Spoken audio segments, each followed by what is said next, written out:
Hello, hello, bienvenue dans cette semaine de la féminité. Je suis tellement contente de te retrouver, de tenir la barre pendant cette belle semaine et de t'emmener explorer les différents visages de ta propre féminité. Si tu arrives pour la première fois sur cette page Facebook, je suis Laurence Sala, je suis naturopathe, je suis maman, je suis multi-entrepreneur avec plein de casquettes et j'adore ça en fait parce qu'on n'est jamais un côté de la boule à facettes tout simplement. Alors bienvenue à toi. Le sujet de la féminité, c'est une quête de vie pour moi. Ça a été vraiment tout un parcours et aujourd'hui, on commence la première journée. Si t'es pas encore inscrit pour accéder à l'ensemble de l'expérience, je vais te mettre le lien juste en dessous de la vidéo pour que tu puisses nous rejoindre.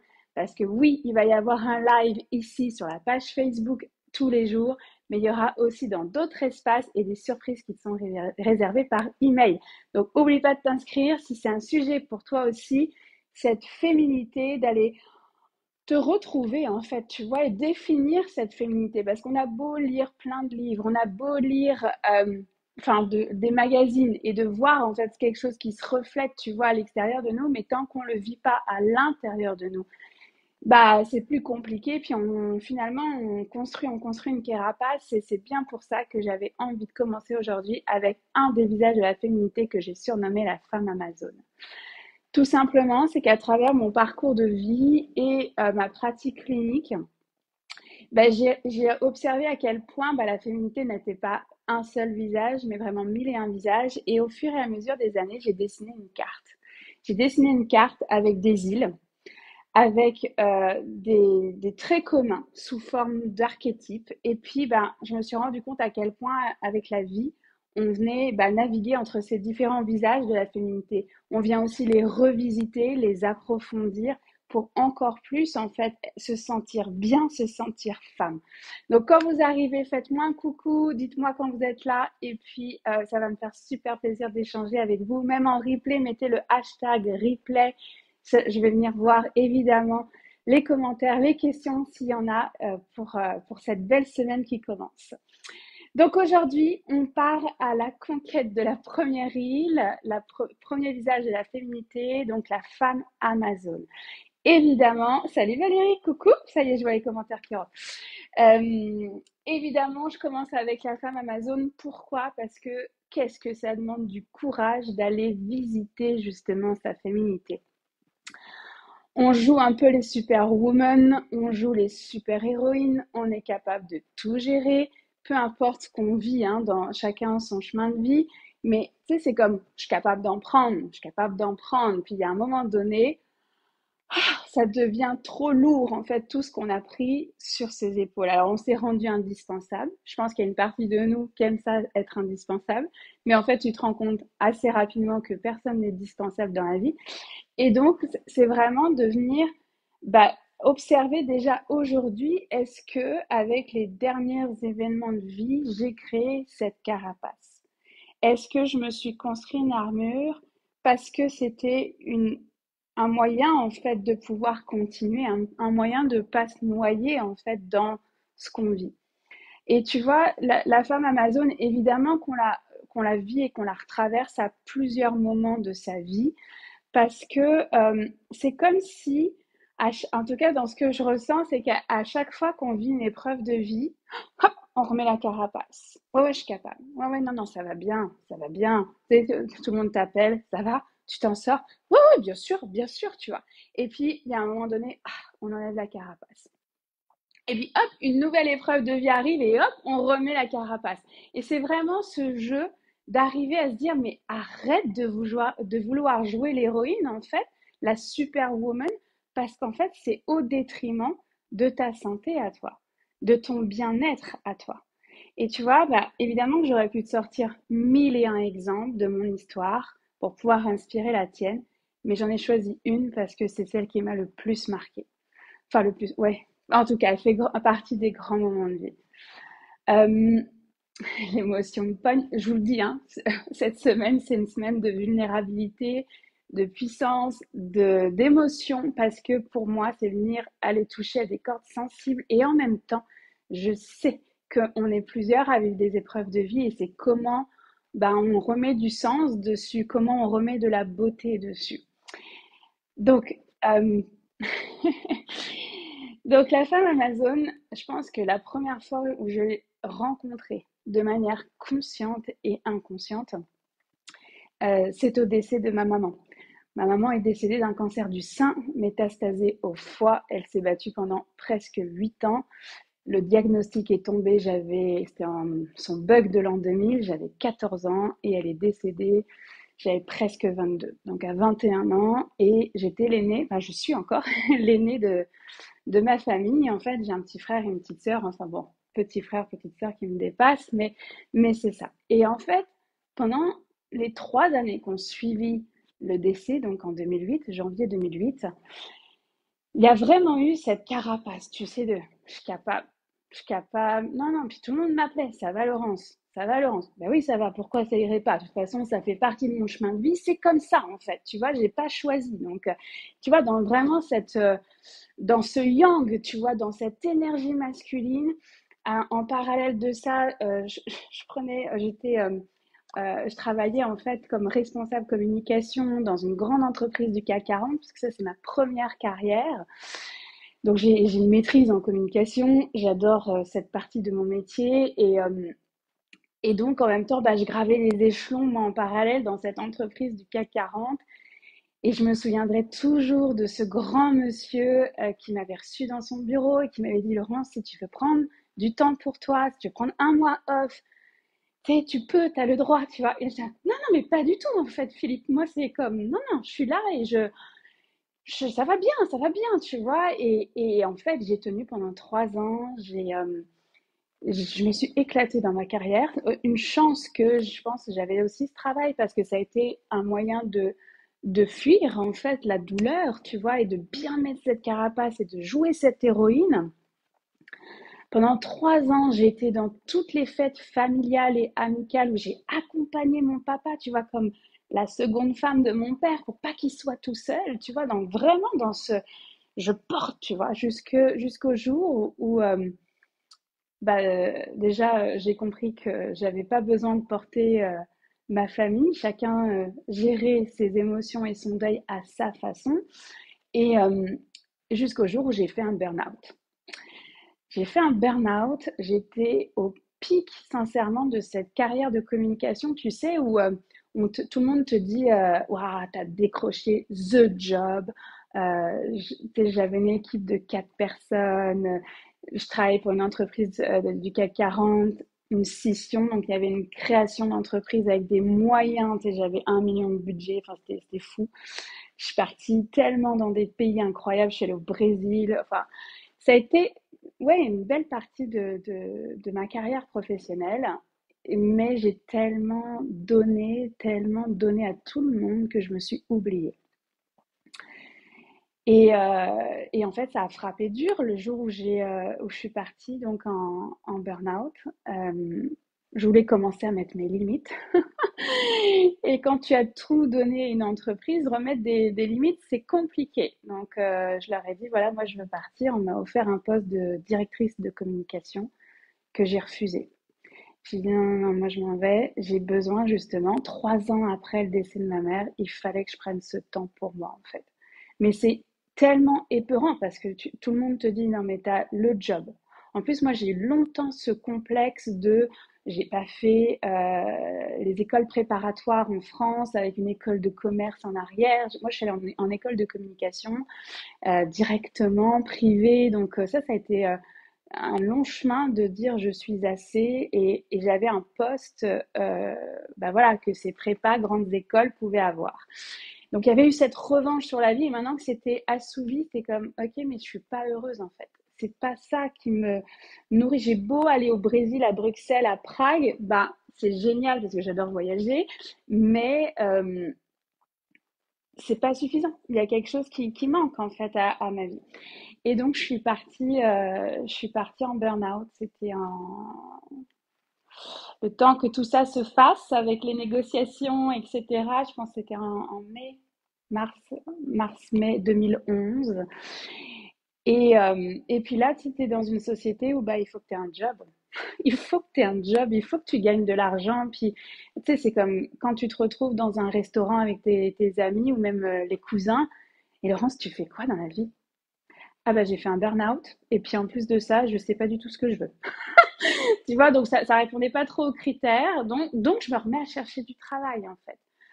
Et, euh, et je me retrouve devant un monsieur extraordinaire au RH d'une agence web à Paris qui m'écoute, qui me dit, bah, en fait, effectivement, vous avez tout le profil, etc. Et là, il m'a regardé dans les yeux avec tellement de bienveillance. Il m'a dit, mais est-ce que vous vous sentez en mesure de reprendre un travail maintenant?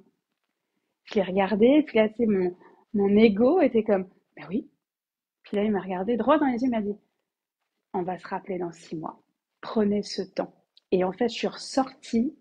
Alors, j'étais déçue de ne pas avoir le job. Et en même temps, je remercie tellement ce monsieur de m'avoir comme donné cette autorisation que je ne me donnais pas à moi-même de dire, Laurence, lâche ta carapace.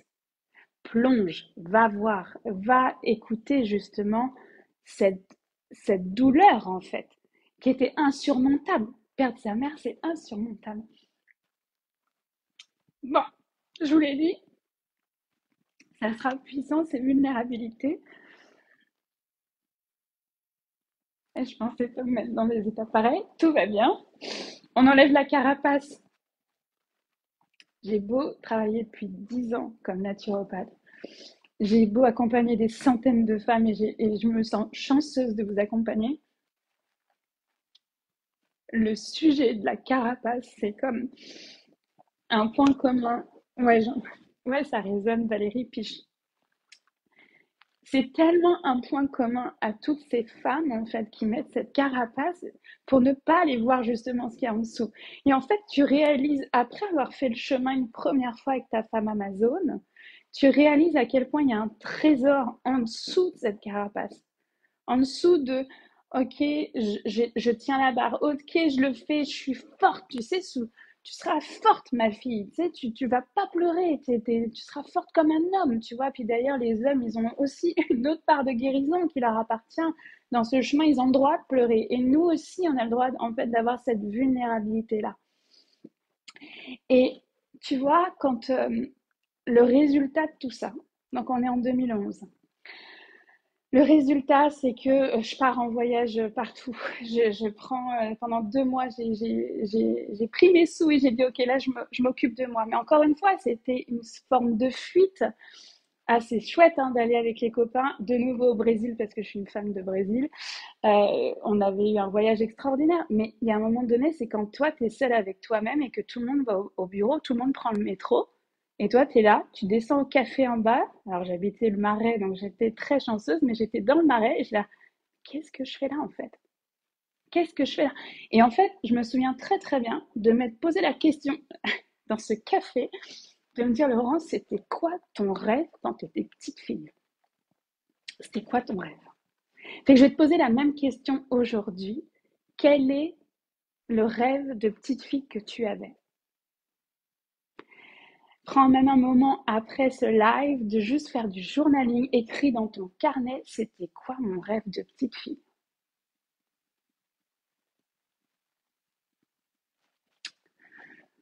Mon rêve de petite fille, c'était de vivre au Québec.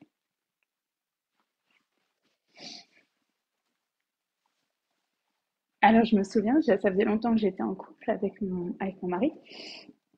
Et je lui dis, écoute, ben, en fait, moi je pars.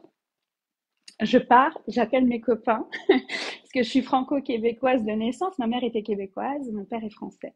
Donc, je suis née avec deux passeports. C'est une chance, un héritage et en même temps une construction identitaire à travers tout ça. Donc, j'ai passé ma vie à faire des allers-retours au Québec.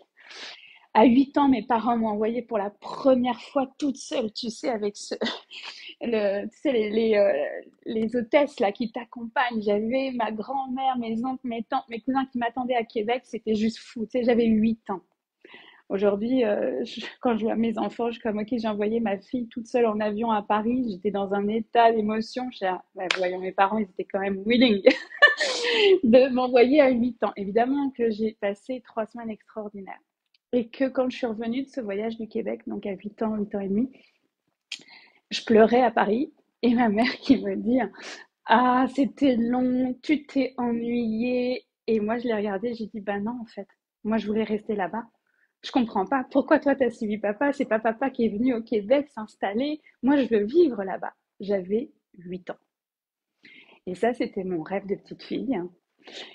Et à chaque fois qu'on partait l'été, pendant 2 mois chez ma grand-mère, les camps de vacances, tout ça, à chaque fois je revenais fin août en France et je me disais: «Mais moi je veux vivre là-bas». Et j'avais toujours pas assouvi ce rêve-là. Quand j'ai fait ce burn-out, j'ai dit à mon mari: «Je m'en vais, j'ai qu'une vie».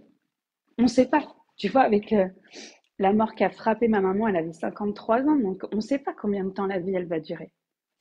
Personne n'est immortel. Elle peut s'arrêter aujourd'hui. Donc oui, j'ai une rage de vivre. Évidemment que j'ai une rage de vivre et que j'ai envie d'en profiter à 2000%. Et donc, je me dis, ben, en fait, mon conjoint voulait toujours vivre à l'étranger, une partie de sa vie. Je dis, ben, moi, je pars maintenant. Il m'a dit, bon, allez, on se marie et on part après. Donc je dis, ok. Donc, on a organisé, ça m'a tenu, en fait, aussi dans la préparation, le temps de faire les papiers, etc. Euh, bah, les papiers pour lui, parce que moi, j'ai mon passeport. Et c'est ça, donc on est parti en juin 2013, tu vois. 2 ans après ce burn-out, on est parti vivre 9 ans au Canada. 9 ans au Canada. Et en fait, je me souviendrai toujours. Je disais tout le temps, quand on habitait dans les cantons de l'Est, à la montagne, à 1 heure et demie de Montréal, j'avais la montagne de Bromont, j'allais conduire mes enfants, ma fille à la garderie, le bus jaune qui venait chercher ma grande, et tous les matins, je regardais la montagne en me disant, j'ai accompli mon rêve. Et ben, tu vois, aujourd'hui, donc 11 ans après ce burn-out, même plus que ça, non, 13 ans après ce burn-out, ça fait 13 ans. Donc 13 ans que je suis devenue entrepreneur, en fait, suite à ce burn-out, je suis capable de lui dire merci, en fait. Merci à cette Amazon qui, au bout de 3 ans, a dit, ça suffit de jouer les héroïnes. Ça suffit cette carapace. Je peux plus. Je peux plus faire semblant que tout va bien. Je peux plus me cacher derrière ces faux sourires et de juste faire des restos qui font pas de sens, des voyages qui font pas de sens. Je la remercie, cette Amazon, aujourd'hui. Évidemment que cette femme Amazon, on la revit à plusieurs moments de sa vie. Oui, je suis rentrée en France, ça fait 2 ans ce mois-ci que je suis rentrée en France. J'ai touché à ma femme Amazon. Je suis rentrée pour mille et une raisons, c'est pas le sujet aujourd'hui. Et un jour, je repartirai sûrement, d'accord? Pas déjà en vacances, ça sera déjà bien. Mais je veux te nommer à quel point, voilà, bah ça c'est mon histoire de vie. T'as ton histoire de vie et tes épreuves de vie aussi. Ça fait partie de la vie d'avoir ces épreuves en fait. Puis je t'invite vraiment à ne pas comparer, mais d'aller plutôt remonter le fil rouge de ta vie jusqu'à aujourd'hui. Et quand est-ce que tu as rencontré cette Amazon pour la première fois? Quand est-ce que tu as rencontré cette armure que tu t'es mise? Puis, tu sais, si en même temps tu te rends compte que bah, ça fait des années que tu as cette armure-là et que c'est maintenant en fait que tu veux te retrouver, c'est OK. On peut avoir porté sa carapace pendant 10 ans, 20 ans. On s'en fiche en fait. Combien de temps on l'a portée?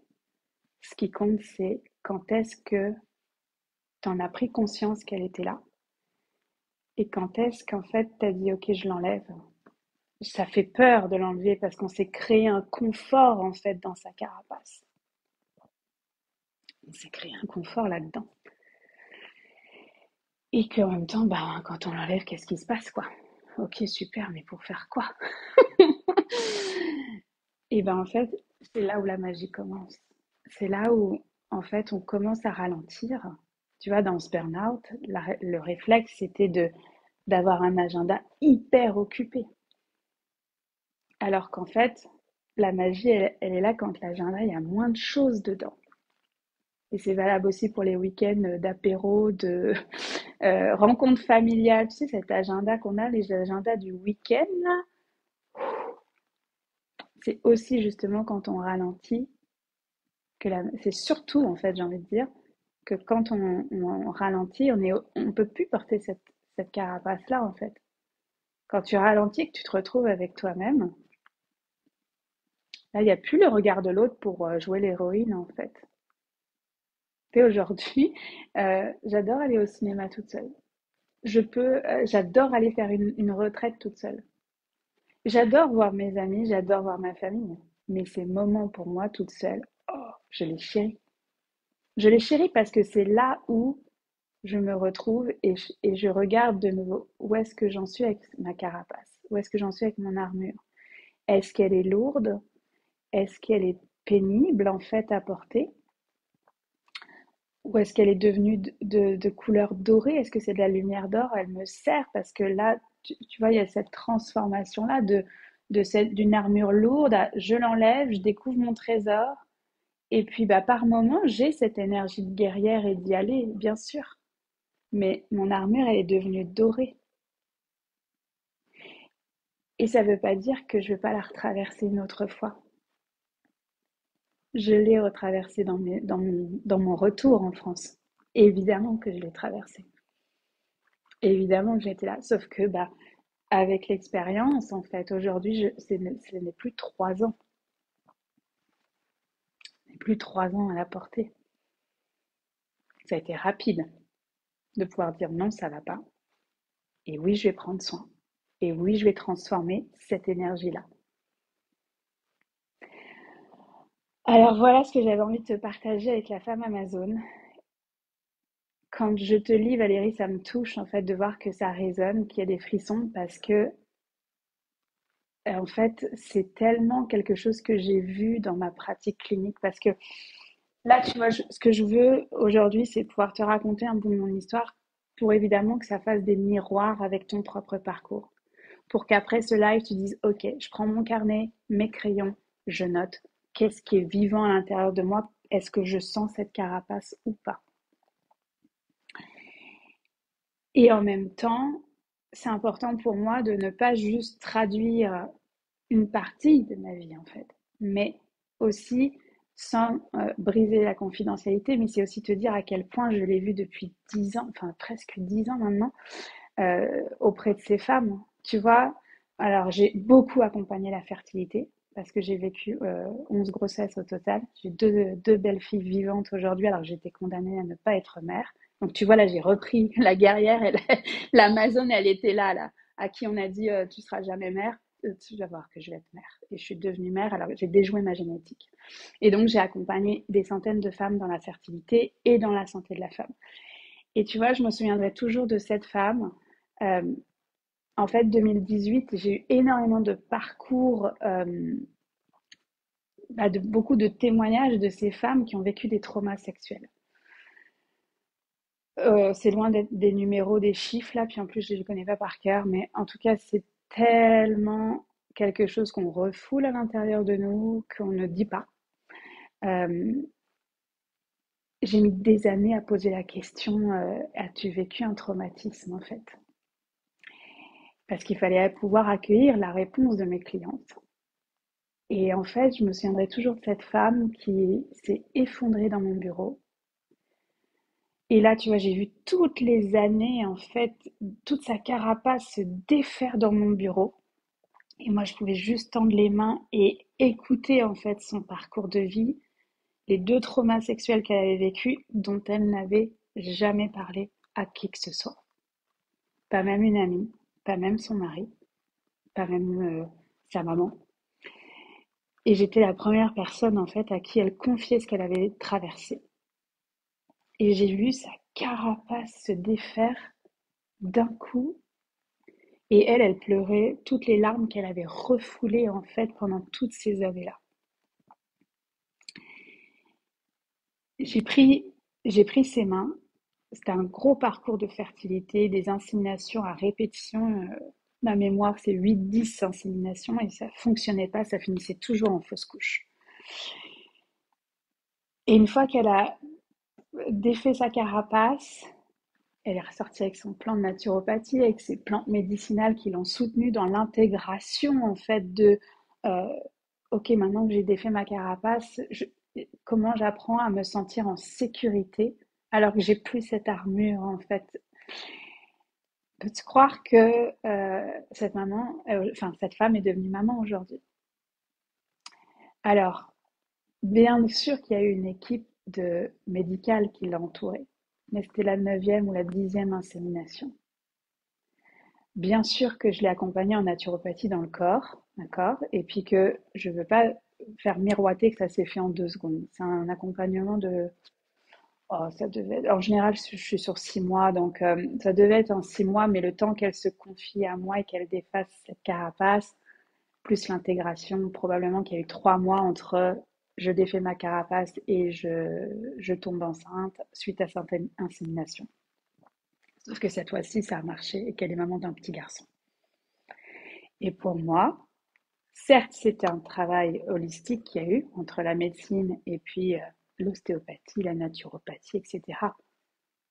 Mais ma vision, c'est qu'elle est devenue maman le jour où elle a lâché cette carapace. Le jour où elle a pu se dire, OK, je suis en sécurité, je vais pouvoir donner la vie. Et ça, c'est un exemple parmi des milliers, enfin des centaines déjà. Et voilà, donc simplement,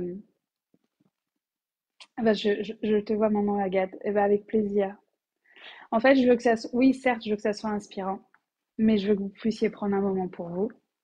Je veux que vous puissiez regarder aujourd'hui où est-ce que vous en êtes avec votre femme Amazon, où est-ce que vous en êtes avec votre cuirasse, votre armure. Parce qu'évidemment, je vous emmène à la rencontre de votre femme Amazon, je vous emmène à la rencontre de votre trésor. On va se retrouver, je crois que c'est 12h30, à 12h30, heure de France, dans le groupe Facebook Retrouve ton étincelle, pour pouvoir aller vivre une visualisation guidée avec ta femme Amazon, avec ton armure. Où est-ce que tu en es de cette armure-là? On va venir activer cette femme Amazon à l'intérieur de toi, qu'elle soit à la fois cette guerrière, cette femme qui avance en fait malgré que ça soit pas clair, malgré qu'il y ait des épreuves, et en même temps d'aller connecter à cette armure-là. Comment je transforme le plomb en or, comment je fais de cette armure une force, une alliée, qu'elle puisse soutenir en fait ta féminité. Donc je t'emmène en visualisation guidée dans le groupe Facebook. Si tu veux accéder à l'ensemble de l'expérience pendant les 5 jours qui viennent, je vais te mettre le lien en dessous de la vidéo parce que ça se traduit dans multiples espaces. C'est vraiment une toile d'artiste, la toile de la féminité que j'ai voulu créer pour que tu puisses aller explorer ta propre féminité. Il y a 1001 visages à ta féminité, il n'y a pas la réponse oui ou non, je me sens femme en une journée, en un live, en une visualisation. C'est un chemin. Mais c'est un chemin qui est tellement inspirant pour soi parce que les résultats, c'est de pouvoir suivre ses rêves, se sentir bien, être légère, profiter de la vie en fait. Et je vais reprendre l'expression de ma maman qui était de croquer la vie. De croquer la vie, de savourer chaque bouchée de la vie en fait. La vie, elle est tellement courte. Elle est tellement courte et en fait, il y a une part de moi, tu vois, qui me dit mais comment j'ai pu être mort-vivante pendant ces années-là, pendant les années post-décès. Parce que c'était un moyen de prendre soin, de ne pas vouloir voir la douleur, de fuir.